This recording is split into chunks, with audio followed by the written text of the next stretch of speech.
حسن یوسف پہ کٹی مصر میں انگشت زنا، سر کٹاتے ہیں تیرے نام پہ مردان عرب۔ تاجدار دو عالم صلی اللہ تعالی علیہ وسلم زخمی۔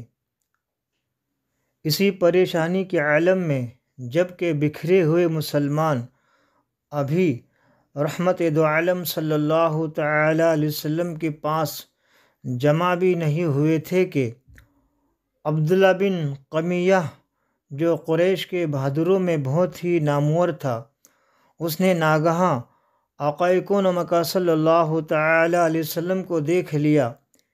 ایک دم بجلی کی طرح صفوں کو چیرتا ہوا آیا اور تاجدار دو عالم صلی اللہ تعالی علیہ وسلم پر قاتلانہ حملہ کر دیا۔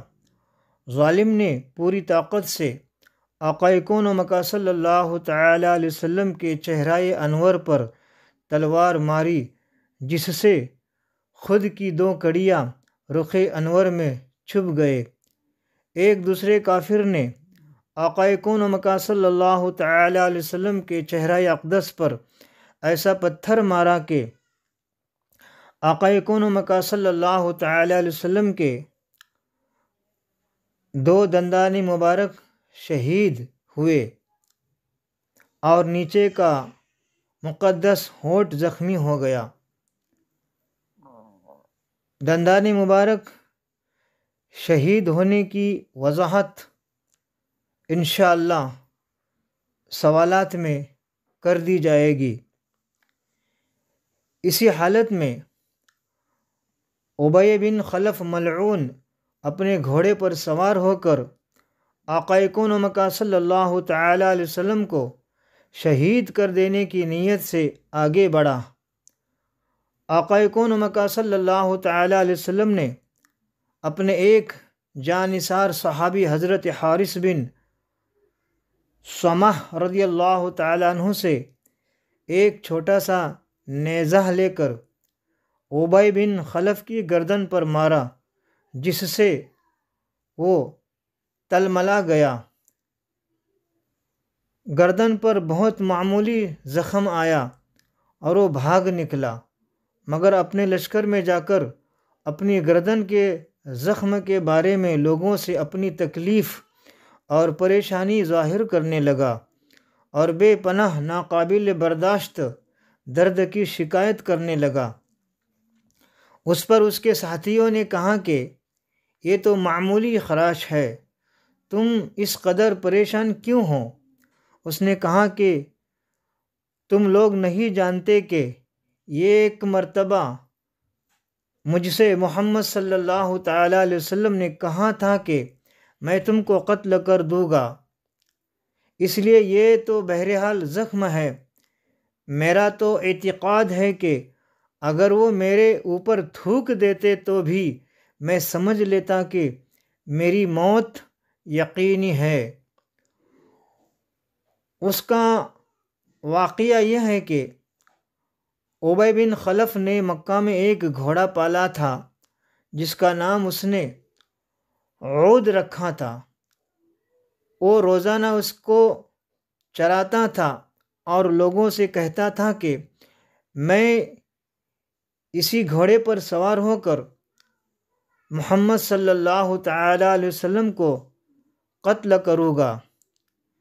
جب نبی کونین صلی اللہ تعالی علیہ وسلم کو اس کی خبر ہوئی تو آقا کون و مکہ صلی اللہ تعالی علیہ وسلم نے فرمایا کہ انشاءاللہ تعالی میں ابی بن خلف کو قتل کروں گا۔ چنانچہ ابی بن خلف اپنے اسی گھوڑے پر چڑھ کر جنگ احد میں آیا تھا جو یہ واقعہ پیش آیا۔ ابی بن خلف نیزہ کے زخم سے بے قرار ہو کر راستہ بھر تڑپتا اور بلبلاتا رہا، یہاں تک کہ جنگ احد سے واپس آتے ہوئے مقام صرف میں مر گیا۔ زرقانی علی المحاہب جلد 2 صفحہ 45۔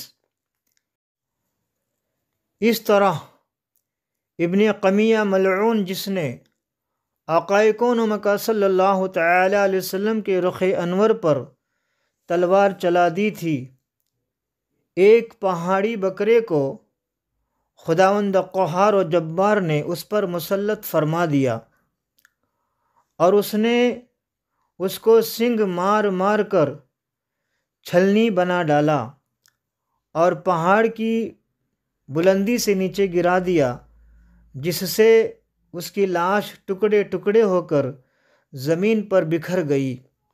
زرقانی جلد 2 صفحہ 39۔ صحابہ رضی اللہ تعالی عنہم کا جوش جان نثاری۔ جب آقا کون و مکہ صلی اللہ تعالی علیہ وسلم زخمی ہو گئے تو چاروں طرف سے کفار نے آقا کون و مکہ صلی اللہ تعالی علیہ وسلم پر تیروں تلواروں کا وار شروع کر دیا اور کفار کا بے پناہ ہجوم آقا کون و مکہ صلی اللہ تعالی علیہ وسلم کے ہر 4 طرف سے حملہ کرنے لگا، جس سے آقا کون و مکہ صلی اللہ تعالی علیہ وسلم کفار کے نرگاہ میں محصور ہونے لگے۔ یہ منظر دیکھ کر جان نثار صحابہ رضی اللہ تعالی عنہم کا جوش جان نثاری سے خون کھولنے لگا اور اپنا سر ہتھیلی پر رکھ کر آقا کون و مکہ صلی اللہ تعالی علیہ وسلم کو بچانے کے لیے اس جنگ کی آگ میں کود پڑے اور آقا کون و مکہ صلی اللہ تعالی علیہ وسلم کے گرد ایک حلقہ بنا لیا۔ حضرت ابو دجانہ رضی اللہ تعالی عنہ جھک کر آقا کون و مکہ صلی اللہ تعالی علیہ وسلم کے لیے ڈھال بن گئے اور چاروں طرف سے جو تلواریں برس رہی تھے ان کو وہ اپنی پشت پر لیتے رہے اور آقا کون و مکہ صلی اللہ تعالی علیہ وسلم تک کسی تلوار یا نیزے کی مار کو پہنچنے ہی نہیں دیتے تھے۔ حضرت طلحہ رضی اللہ تعالیٰ عنہ کی جان نثاری کا یہ عالم تھا کہ وہ کفار کی تلواروں کے وار کو اپنے ہاتھ پر روکتے تھے، یہاں تک کہ ان کا ایک ہاتھ کٹ کر شل ہو گیا اور ان کے بدن پر 35 یا 39 زخم لگے۔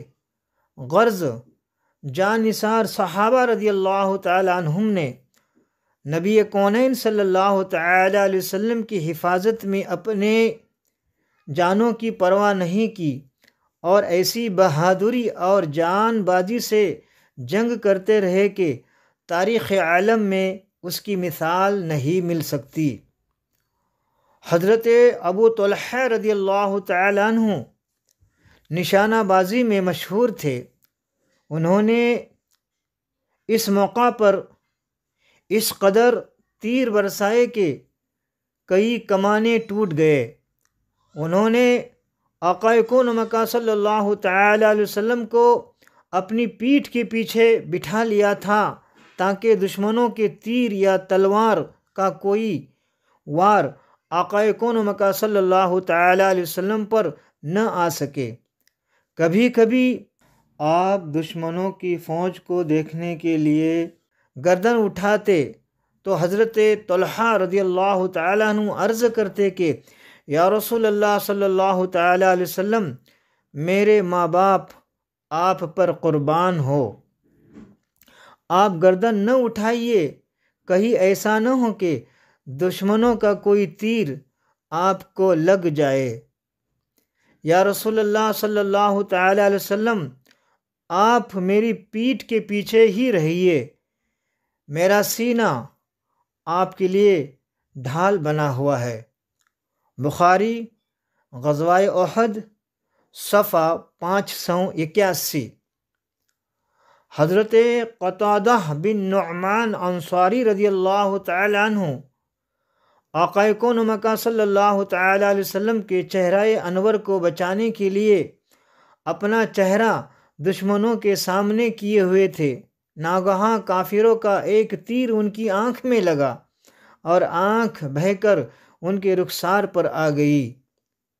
نبی کونین صلی اللہ تعالی علیہ وسلم نے اپنے دست مبارک سے یعنی ہاتھ مبارک سے ان کی آنکھ کو اٹھا کر آنکھ کے حلقہ میں رکھ دیا اور یوں دعا فرمائی کہ یا اللہ، قتادہ کی آنکھ بچا لے جس نے تیرے رسول کے چہرہ کو بچایا ہے۔ مشہور ہے کہ ان کی وہ آنکھ دوسری آنکھ سے زیادہ روشن اور خوبصورت ہو گئی۔ سبحان اللہ۔ او زباں جس کو سب کن کی کنجی کہے، اس کی نافذ حکومت پہ لاکھوں سلام۔ زرقانی جلد 2 صفحہ 42۔ حضرت سعد بن ابی وقاص رضی اللہ تعالیٰ عنہ بھی تیر اندازی میں انتہائی باکمال تھے۔ یہ بھی تاجدار دو عالم صلی اللہ تعالی علیہ وسلم کی مدافعت میں جلدی جلدی تیر چلا رہے تھے اور آقا کون و مکان صلی اللہ تعالی علیہ وسلم خود اپنے دست مبارک سے یعنی ہاتھ مبارک سے تیر اٹھا کر ان کو دیتے تھے اور فرماتے تھے کہ اے سعد، تیر برساتے جاؤ، تم پر میرے ماں باپ قربان۔ بخاری غزوہ احد صفحہ 580۔ ظالم کفار انتہائی بے دردی کے ساتھ آقا کون و مکان صلی اللہ تعالی علیہ وسلم پر تیر برسا رہے تھے، مگر اس وقت بھی زبان مبارک پر یہ دعا تھی، رب اغفر قومی فإنہم لا يعلمون، یعنی اے اللہ میری قوم کو بخش دے، وہ مجھے جانتے نہیں ہے۔ مسلم غزوہ احد جلد 2 صفحہ 90۔ آقا کون و مکان صلی اللہ تعالی علیہ وسلم دندان مبارک کے صدمہ اور چہرہ انور کے زخموں سے نڈھال ہو رہے تھے۔ اس حالت میں آقا کون و مکان صلی اللہ تعالی علیہ وسلم ان گڑھوں میں سے ایک گڑھے میں گر پڑے جو ابو عمر فاسق نے جا بجا کھود کر ان کو چھپا دیا تھا تاکہ مسلمان لاعلمی میں ان گڑھوں کے اندر گر پڑے۔ حضرت علی رضی اللہ تعالیٰ عنہ نے آقا کون و مکان صلی اللہ تعالی علیہ وسلم کا دست مبارک پکڑا اور حضرت طلحہ بن عبید اللہ رضی اللہ تعالیٰ عنہ نے آپ کو اٹھایا۔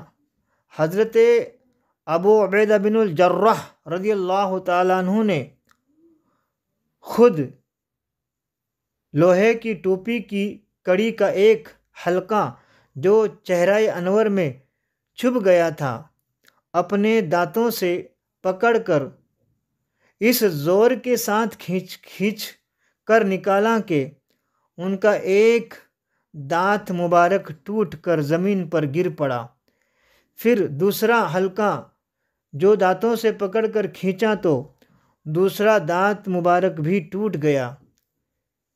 چہرہ انور سے جو خون بہا اس کو حضرت ابو سعید خدری رضی اللہ تعالیٰ عنہ کے والد حضرت مالک بن سنان رضی اللہ تعالیٰ عنہ نے جوش عقیدت سے چوس کر پی لیا اور ایک قطرہ بھی زمین پر گرنے نہیں دیا۔ نبی کونین صلی اللہ تعالی علیہ وسلم نے فرمایا کہ اے مالک بن سنان، کیا تم نے میرا خون پی ڈالا؟ عرض کیا کہ جی ہاں یا رسول اللہ صلی اللہ تعالی علیہ وسلم۔ ارشاد فرمایا کہ جس نے میرا خون پی لیا جہنم کی کیا مجال ہے جو اس کو چھو سکے۔ او زبا جس کو سب کن کی کنجی کہے اس کی نافذ حکومت پہ لاکھوں سلام۔ زرقانی جلد 2 صفحہ 39۔ اس حالت میں آقا کون و مکان صلی اللہ تعالی علیہ وسلم اپنے جان نثاروں کے ساتھ پہاڑ کی بلندی پر چڑھ گئے جہاں کفار کے لیے پہنچنا دشوار تھا۔ ابو سفیان نے دیکھ لیا اور فوج لے کر وہ بھی پہاڑ پر چڑھنے لگا، لیکن حضرت عمر رضی اللہ تعالیٰ عنہ اور دوسرے جان نثار صحابہ رضی اللہ تعالیٰ عنہم نے کافروں پر اس زور سے پتھر برسائے کہ ابو سفیان اس کی تاب نہ لا سکا اور پہاڑ سے اتر گیا۔ نبی کونین صلی اللہ تعالی علیہ وسلم اپنے چند صحابہ کے ساتھ پہاڑ کی ایک گھاٹی میں تشریف فرما تھے اور چہرہ انور سے خون بہہ رہا تھا۔ حضرت علی رضی اللہ تعالی عنہ اپنی ڈھال میں پانی بھر بھر کر لا رہے تھے اور حضرت فاطمہ زہرا رضی اللہ تعالی عنہ اپنے ہاتھوں سے خون دھو رہی تھے، مگر خون بند نہیں ہوتا تھا۔ بالآخر کھجور کی چٹائی کا ایک ٹکڑا جلایا اور اس کی راکھ زخم پر رکھ دی تو خون فوراً ہی تھم گیا۔ بخاری غزوہ احد جلد 2 صفحہ 584۔ ابو سفیان کا نعرہ اور اس کا جواب۔ ابو سفیان جنگ کے میدان سے واپس جانے لگا تو ایک پہاڑی پر چڑھ گیا اور زور زور سے پکار کر کہا کہ کیا یہاں محمد صلی اللہ علیہ وسلم ہے؟ نبی کونین صلی اللہ تعالی علیہ وسلم نے فرمایا کہ تم لوگ اس کا جواب نہ دو۔ پھر اس نے پکارا کہ کیا تم میں ابو بکر ہے؟ نبی کونین صلی اللہ تعالی علیہ وسلم نے فرمایا کہ کوئی کچھ جواب نہ دے۔ پھر اس نے پکارا کہ کیا تم میں عمر ہے؟ جب اس کا بھی کوئی جواب نہیں ملا تو ابو سفیان گھمنڈ سے کہنے لگا کہ یہ سب مارے گئے، کیونکہ اگر زندہ ہوتے تو ضرور میرا جواب دیتے۔ یہ سن کر حضرت عمر رضی اللہ تعالیٰ عنہ سے ضبط نہ ہو سکا اور حضرت عمر رضی اللہ تعالیٰ عنہ نے چلا کر کہا کہ اے دشمن خدا، تو جھوٹا ہے، ہم سب زندہ ہے۔ ابو سفیان نے اپنی فتح کے گھمنڈ میں یہ نعرہ مارا کہ اعلو ہبل، اعلو ہبل، یعنی اے ہبل تو سر بلند ہو جا، اے ہبل تو سر بلند ہو جا۔ نبی کونین صلی اللہ تعالی علیہ وسلم نے صحابہ سے فرمایا کہ تم لوگ بھی اس کے جواب میں نعرہ لگاؤ۔ لوگوں نے پوچھا کہ ہم کیا کہے؟ ارشاد فرمائے کہ تم لوگ یہ نعرہ مارو کہ اللہ اعلی و اجل، یعنی اللہ سب سے بڑھ کر بلند مرتبہ اور بڑا ہے۔ ابو سفیان نے کہا کہ لنا العزى ولا عزى لکم، یعنی ہمارے لیے عزا بت ہے اور تمہارے لیے کوئی عزا نہیں ہے۔ آقا کون و مکان صلی اللہ تعالی علیہ وسلم نے فرمایا کہ تم لوگ اس کے جواب میں یہ کہو کہ اللہ مولانا ولا مولا لکم، یعنی اللہ ہمارا مددگار ہے اور تمہارا کوئی مددگار نہیں۔ ابو سفیان نے بآواز بلند بڑے فخر کے ساتھ یہ اعلان کیا کہ آج کا دن بدر کے دین کا بدلہ اور جواب ہے۔ لڑائی میں کبھی فتح کبھی شکست ہوتی ہے۔ اے مسلمانوں، ہماری فوج نے تمہارے مقتولوں کے کان ناک کاٹ کر ان کی صورتیں بگاڑ دی ہے، مگر میں نے نہ تو اس کا حکم دیا تھا نہ مجھے اس پر کوئی رنج و افسوس ہوا ہے۔ یہ کہہ کر ابو سفیان میدان سے ہٹ گیا اور چل دیا۔ زرقانی جلد 2 صفحہ 48 و بخاری غزوہ احد جلد 2 صفحہ 579۔ ہند جگر خوار۔ کفار قریش کی عورتوں نے جنگ بدر کا بدلہ لینے کے لیے جوش میں شہدائے کرام رضی اللہ تعالی عنہم کی لاشوں پر جا کر ان کے کان ناک وغیرہ کاٹ کر صورتیں بگاڑ دی، اور ابو سفیان کی بیوی ہند نے تو اس بے دردی کا مظاہرہ کیا کہ ان اعضاء کا ہار بنا کر اپنے گلے میں ڈالا۔ ہند حضرت حمزہ رضی اللہ تعالی عنہ کی مقدس لاش کو تلاش کرتی پھر رہی تھی، کیونکہ حضرت حمزہ ہی نے جنگ بدر کے دن ہند کے باپ عتبہ کو قتل کیا تھا۔ جب اس بے درد نے حضرت حمزہ رضی اللہ تعالی عنہ کی لاش کو پا لیا تو خنجر سے ان کا پیٹ پھاڑ کر کلیجہ نکالا اور اس کو چبا گئی، لیکن حلق سے نہ اتر سکا، اس لیے اگل دیا۔ تاریخوں میں ہند کا لقب جو جگر خوار ہے وہ اسی واقعہ کے بنا پر ہے۔ ہند اور اس کے شوہر ابو سفیان نے رمضان ہجری 8 میں فتح مکہ کے دن اسلام قبول کیا رضی اللہ تعالی عنہم۔ زرقانی جلد 2 صفحہ 47 وغیرہ۔ حضرت سعد بن ربیع کی وصیت۔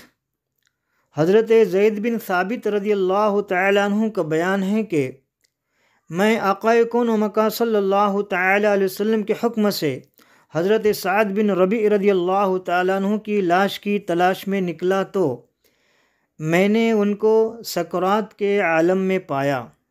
انہوں نے مجھ سے کہا کہ تم رسول اللہ صلی اللہ تعالی علیہ وسلم سے میرا سلام عرض کر دینا اور اپنی قوم کو بعد سلام میرا یہ پیغام سنا دینا کہ جب تک تم میں سے ایک آدمی بھی زندہ ہے، اگر رسول اللہ صلی اللہ تعالی علیہ وسلم تک کفار پہنچ گئے تو خدا کے دربار میں تمہارا کوئی عذر بھی قابل قبول نہ ہوگا۔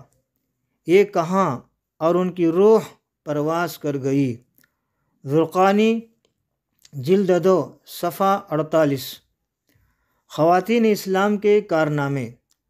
جنگ احد میں مردوں کی طرح عورتوں نے بھی بہت ہی مجاہدانہ جذبات کے ساتھ لڑائی میں حصہ لیا۔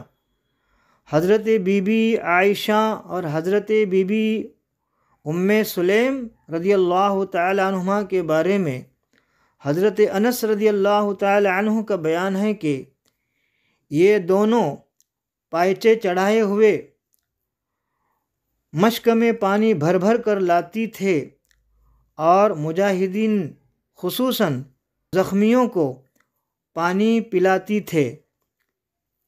اسی طرح حضرت ابو سعید خدری رضی اللہ تعالیٰ عنہ کی والدہ حضرت بی بی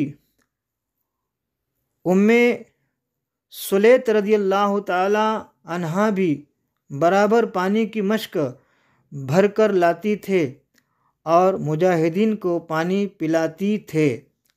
بخاری جلد 2 باب ذکر ام سلیت صفحہ 582۔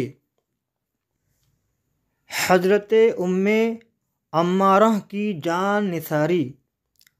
حضرت بی بی ام عمارہ جن کا نام نصیبہ یا نصیبہ ہے، جنگ احد میں اپنے شوہر حضرت زید بن عاصم اور 2 فرزند یعنی 2 بیٹے حضرت عمارہ اور حضرت عبداللہ رضی اللہ تعالی عنہم کو ساتھ لے کر آئے تھے۔ پہلے تو یہ مجاہدین کو پانی پلاتی رہے، لیکن جب نبی کونین صلی اللہ تعالی علیہ وسلم پر کفار کی یلغار کا ہوش ربا منظر دیکھا تو مشک کو پھینک دیا اور ایک خنجر لے کر کفار کے مقابلے میں سینہ سپیر ہو کر کھڑی ہو گئے اور کفار کے تیروں تلوار کے ہر ایک وار کو روکتی رہے۔ چنانچہ ان کے سر اور گردن پر 13 زخم لگے۔ ابن قمیہ ملعون نے جب حضور رسالت مآب صلی اللہ تعالی علیہ وسلم پر تلوار چلا دی تو بی بی ام عمارہ رضی اللہ تعالی عنہا نے آگے بڑھ کر اپنے بدن پر روکا، چنانچہ ان کے کندھے پر اتنا گہرا زخم آیا کہ گار پڑ گیا۔ پھر خود بڑھ کر ابن قمیہ کے شانے پر زوردار تلوار ماری، لیکن وہ ملعون دوہری زرہ پہنے ہوئے تھا، اس لیے بچ گیا۔ حضرت بی بی ام عمارہ رضی اللہ تعالیٰ عنہ کے فرزند حضرت عبداللہ رضی اللہ تعالیٰ عنہ کہتے ہیں کہ مجھے ایک کافر نے زخمی کر دیا اور میرے زخم سے خون بند نہیں ہوتا تھا۔ میری والدہ حضرت ام عمارہ نے فوراً اپنا کپڑا پھاڑ کر زخم کو باندھ دیا اور کہا کہ بیٹا اٹھو، کھڑے ہو جاؤ اور پھر جہاد میں مشغول ہو جاؤ۔ اتفاق سے وہی کافر آقا کون و مکان صلی اللہ تعالی علیہ وسلم کے سامنے آ گیا تو آپ نے فرمایا کہ اے ام عمارہ رضی اللہ تعالی عنہ، دیکھ تیرے بیٹے کو زخمی کرنے والا یہی ہے۔ یہ سنتے ہی حضرت بی بی ام عمارہ نے جھپٹ کر اس کافر کی ٹانگ پر تلوار کا ایسا بھرپور ہاتھ مارا کہ وہ کافر گر پڑا اور پھر چل نہ سکا، بلکہ سرین کے بل گھسیٹتا ہوا بھاگا۔ یہ منظر دیکھ کر آقا کون و مکان صلی اللہ تعالی علیہ وسلم ہنس پڑے اور فرمایا کہ اے ام عمارہ رضی اللہ تعالی عنہ، تو خدا کا شکر ادا کر کہ اس نے تجھ کو اتنی طاقت اور ہمت عطا فرمائی کہ تو نے خدا کی راہ میں جہاد کیا۔ حضرت بی بی ام عمارہ رضی اللہ تعالی عنہ نے عرض کیا کہ یا رسول اللہ صلی اللہ تعالی علیہ وسلم، دعا فرمائیے کہ ہم لوگوں کو جنت میں آپ کی خدمت گزاری کا شرف حاصل ہو جائے۔